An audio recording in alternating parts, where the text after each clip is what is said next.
humiliated, manhandled, and beaten before they pulled his pants down to ascertain his real religious identity. His name is Tajammul, and he faced this torture on June the 28th, when Swami Yashvir Ji Maharaj, a self-proclaimed Hindu godman, alongside several of his associates and fans, barged in the roadside eatery in Muzaffarnagar, a major commercial and educational hub in India's Uttar Pradesh province. The saffron-clad violent men claimed it was part of what they called identification campaigns. Now, these identification campaigns, according to media and several of the right-wing Hindutva uh, enthusiasts on internet, these campaigns are intended to ensure that Kanwaryas, the pilgrims of the sacred Kanwar Yatra, they should receive food only from Hindu-owned establishments. But what had what exactly had Tajammul done to anger the Swami and the godmen? Easy answer: he just dared to exist. And on top of it, he tried to earn his living by whatever work he was skilled to do, by working at a roadside eatery on the route of the yatra, serving the pilgrims. His management of this particular roadside dhaba, the eatery, had asked him to introduce himself with a Hindu name if someone asked. And that's exactly what Tajammul did when Swami's men confronted him. He told them his name was Gopal, but they needed a proof, which Tajammul did not have. The next logical step in Yogi Adityanath's Uttar Pradesh and Prime Minister Modi's India was to get humiliated and beaten up. Unfortunately, this was not an isolated instance. On July 7, more recently, a group of Kawadiyas assaulted a Muslim family following a minor road accident. It happened in the Mangalore area of Haridwar, another busy place on the route of the Kanwar Yatra, the pilgrimage in Uttarakhand province. A viral video on almost every social media platform, on TikTok, on Instagram, and especially on X. There have been many posts and reposts of this video. It has been viral for a week now. It shows the family's vehicle surrounded by an aggressive mob of pilgrims, shouting, vandalizing the car, harassing the poor family, causing chaos. Women and children from the family were seen fleeing in fear. Now, it is ironic that days before the Kanwar Yatra began, the right-wing Hindu extremist organization Vishwa Hindu Parishad, VHP, said that the upcoming Kanwar Yatra, at that time, it hadn't yet started, was a symbol of national unity and harmony, and that Bharat was progressing towards a new renaissance rooted in Hindutva. It also issued a warning against the possible, or should I say, anticipated attacks on Kavariyas.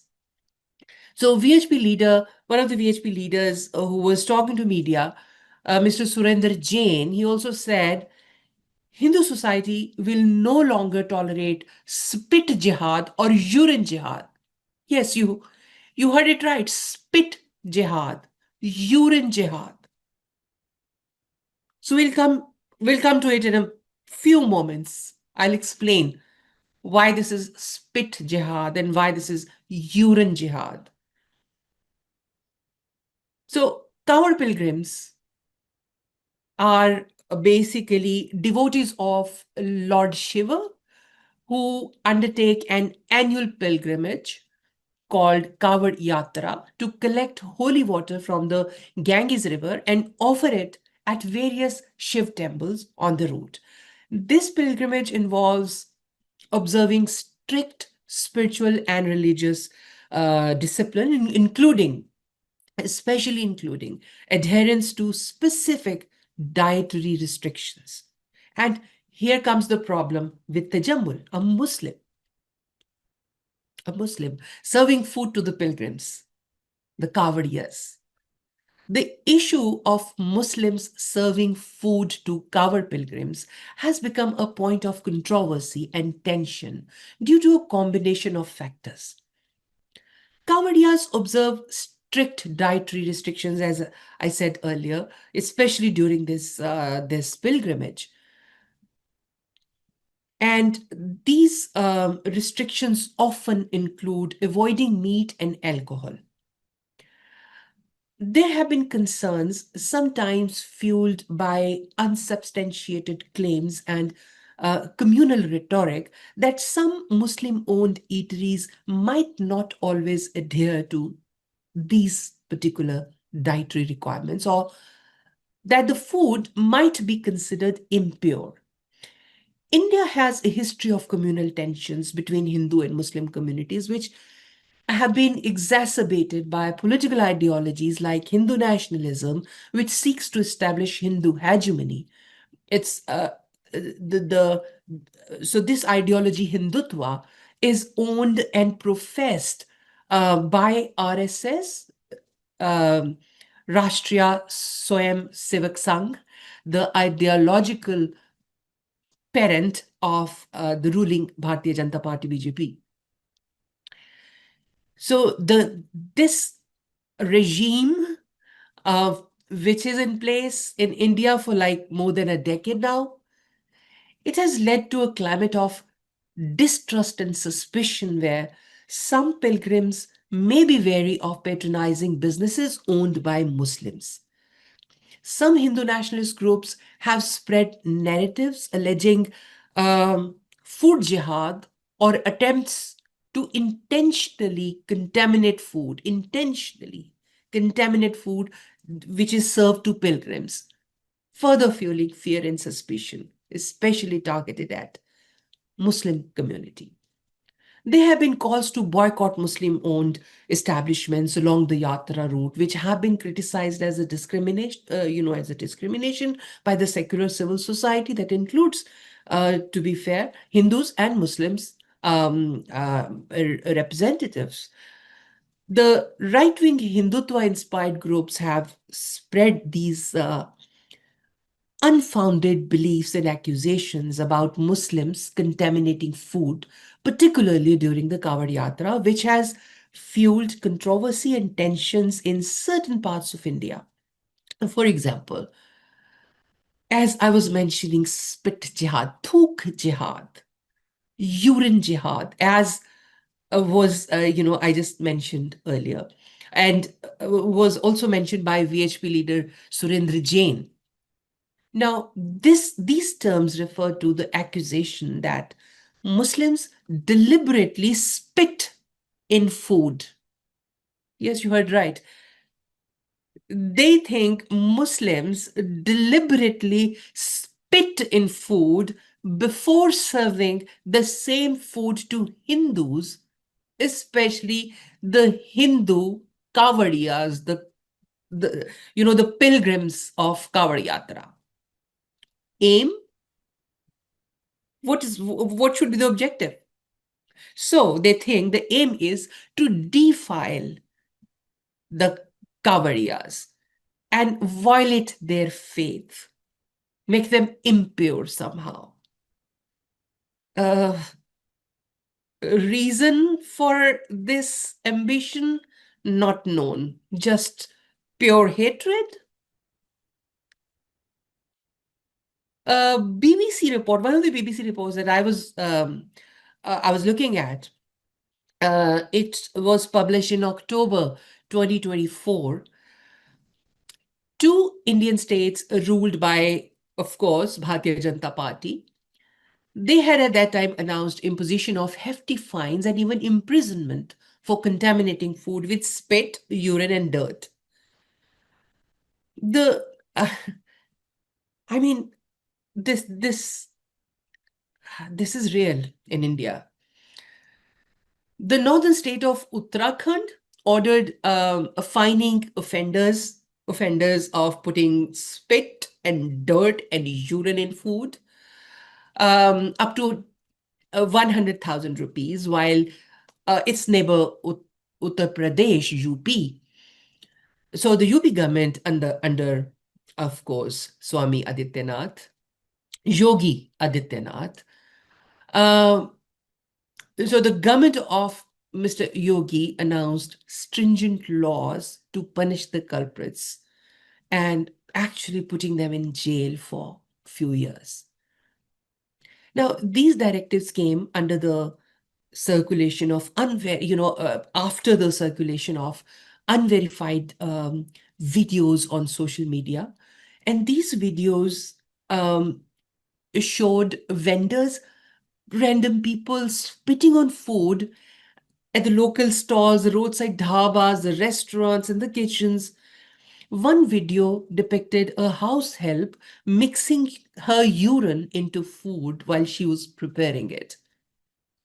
So the allegation was that all these people, and especially the woman adding urine to food, was a Muslim. Now, this claim was later debunked by fact-checking platform, India's own fact-checking platform, Alt News. And this fact-checking was again verified and endorsed by the police, who ended up identifying the woman as a Hindu. But the government went on to vilify and single out Muslim community anyway. When the UP Chief Minister Yogi Adityanath issued the orders making it mandatory for food centers and restaurants to display the names of their owners prominently. Now, these videos, despite getting fact-checked and debunked, kept making rounds on social media where they were given a religious spin. After many Hindu nationalist accounts began calling them incidents of thook jihad or spit jihad, which is a spin on the term love jihad, coined by again the radical Hindu groups who use it to accuse Muslim men of converting Hindu women by marriage, by love. And by extension, thook jihad accuses Muslims of trying to defile Hindus by spitting in their food, putting urine in their food. Goodness. It was not the first time that this accusation was made, during the Kanwar Yatra of 2024. It became particularly prominent during the COVID-19 pandemic, when Muslims were accused of spitting and coughing over food and other items that were to come in contact with, general people, especially the Hindus. Some Hindu groups have also alleged, without evidence, must I add, that Muslims mix cow meat or other animal waste into food items to desecrate the faith of Hindus. I mean, it's quite understandable for me, but that's what most of these Hindu groups think. And why it is important? Because most Hindus, they consider the cow sacred, and eating any meat, especially of cow meat, is a big religious offense. So, so that's the context. And in this backdrop, there have been claims that Muslim-owned eateries, Muslim-owned sweet shops and tea stalls, they deceptively use names associated with Hindu gods and goddesses. This is part of a scheme, it is considered, to cheat Hindus and serve them impure food mixed with urine, dirt, spit. I'm sorry, I'm just too shocked to, I mean, it's unbelievable. Anyone can believe this thing. Do Muslims indulge in this kind of deception at all? And if they do they do it for the sole purpose of defiling and desecrating Hindu faith and Hindus? And why would they want that at all? We don't know. What we know, though, is the fact that the prominent businesses of halal meat, you know, specifically associated with Muslims, are owned and managed by Hindus in India. That is not deception. That is not called deception, though. It is crucial to understand that these allegations against Muslims are largely unfounded and are often used as tool for spreading disinformation and promoting anti-Muslim hatred, anti-Muslim sentiment among the larger society. These accusations have been widely criticized for fueling communal hatred and contributing to the economic marginalization of Muslim businesses and creating a climate of fear and suspicion targeted at one singular community, the Muslim minority, which is the biggest minority in India. About the directives. So these directives, the directives requiring restaurants and roadside cards along the Kanwar Yatra route to display the names of their owners prominently. While authorities claimed this was to help pilgrims adhere to dietary restrictions, but they are critics. And these critics, by the way, include Hindus and Muslims, rights activists and lawyers and other prominent civil society representatives, also including political parties and human rights organizations. They argue that it was a move to create a visible marker for businesses owned by minorities, particularly Muslims, and could exacerbate communal divide, which is exactly what is happening. While in Pakistan, if we just compare, I mean, Pakistan is not a heaven for religious minorities. In fact, Ahmadis are killed left, right, and center. The Hindus and Christians, they are targeted with a conversion drive where their underage girls are first abducted and then converted forcibly and then married to sometimes older men, etc. So it's a whole shebang, and we will talk about it in another episode very soon.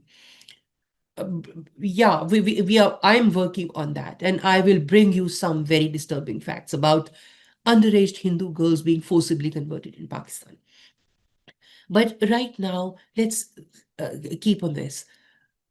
In Pakistan, no politician, despite whatever the situation our religious minorities are going through. I mean, politicians can say a lot of things against Ahmadis. Actually, that this will be a feather in their hat if they say hateful, violent, aggressive things against Ahmadis. But no politician can get away with hate speech against Hindus or for that matter, Christians or Sikhs. In fact, in 2020, a minister, provincial minister, lost his job over some careless remarks targeting Hindus. And he was actually not targeting Hindus, he wanted to target India. And the problem is that whenever someone talks about India or Indians in Pakistan, they invariably they say Hindus. And they don't mean actually the Hindus who live in Pakistan, they actually mean Indians. It's skewed. Yeah, I know it's quite messed up, quite complicated as well. But the point is that he gave those remarks, terrible, but he lost his job and he could not get back to the cabinet for a while. But in India, the current political and social climate has unfortunately allowed for the rise of narratives that foster communal hatred. And in the context of Kanwar Yatra, this trend has given rise to mistrust and division surrounding the issue, which, like food and religious identity, during not just Kanwar Yatra, all kinds of pilgrimages, and we will talk about the other things that are happening, alongside the increasing religiosity and the pilgrimages, and the temple politics, etc. We are going to talk about it in the next episode. But it's worth noting for this, for the purpose of this particular issue, it should be noted that the Supreme Court of India did intervene, and it intervened positively in 2024. It tried to seek a balance between respecting the religious practices and protecting minority rights. It's suspending the UP government's earlier orders that mandated the display of owners' names. It is also important to acknowledge that many individuals from both Hindu and Muslim communities, as I said earlier, time and again, they promote harmony and inclusivity, not just during the Kanwar Yatra, generally as well. Some Muslims, so much so, it would be interesting to know, for some of our viewers that who are not very familiar with the happenings in India. Some Muslims used to actively participate in providing assistance in food to Kawadiyas, which demonstrated interfaith unity, and it was beautiful. This echoes the practice of Pakistani Hindus who, to date, they facilitate and help the Muslims during Muharram processions, and during the holy month of Ramzan. They host iftar supposed to break the fast for Muslims. And they participate in Eid celebrations. They participate in Eid Miladun Nabi celebrations. They participate in all sorts of other religious festivals that of the Muslim community. That's a courtesy that the majority communities in both countries do not usually offer to their respective minorities for observing their religious practices. I mean, Muslims in Pakistan would not do that for Hindu festivals. I once tried to do it, and I was vilified on social media because of that. To the Hindus, in the current climate in India, would not do the same courtesy to participate and celebrate Muslim festivals. And if they do, they will face consequences, which are not going to be happy consequences. That's unfortunate. Before the current right-wing religio nationalists came to the helm of affairs and decimated the secular fabric of Indian society, it was replete with everyday examples of interfaith harmony generally, and particularly during yatras like the Kanwar Yatra, beyond food service, showcasing a broader spirit of cooperation and mutual respect. Many of the traditionally crafted kavars, which are the ornate structures, carried by the pilgrims, were made by Muslim artisans, highlighting an integral aspect of the yatra's preparation that transcends religious boundaries. This practice has been passed down through generations, demonstrating a long-standing history of interfaith cooperation in the production of religious items. In numerous locations, Muslim communities used to set up camps to provide comfort to the weary Kawadiyas, offering places to rest and access to clean drinking water. They would even open their homes and sometimes their mosques as temporary shelters, embodying a spirit of hospitality that transcends religious affiliation. Not to be forgotten, Muslim organizations and individuals actively provide medical aid and first aid to Kanwar pilgrims, tending to their injuries and providing medications, demonstrating a shared sense of humanity and compassion. Local Muslim and Hindu residents have collaborated in past to ensure the smooth progress of the yatra, including sweeping the roads, cleaning them, removing obstacles, removing trash, voluntarily managing traffic, working together to facilitate the pilgrimage, every aspect of that pilgrimage.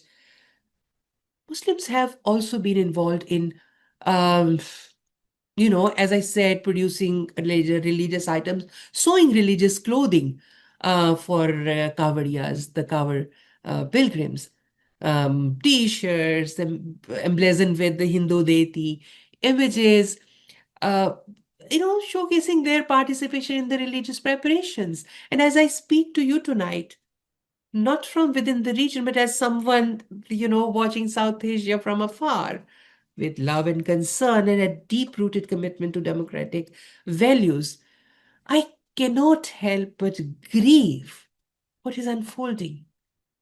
In my own country, Pakistan, I have consistently and unequivocally condemned the discrimination and violence inflicted on our Hindu, Christian, Ahmadi communities, all minorities. But that same moral clarity compels me to speak out when India's minorities, India's Muslims and Dalits are being hounded for simply existing, when feeding pilgrims, selling tea, or wearing a name that doesn't conform to majoritarian expectations becomes an act of risk.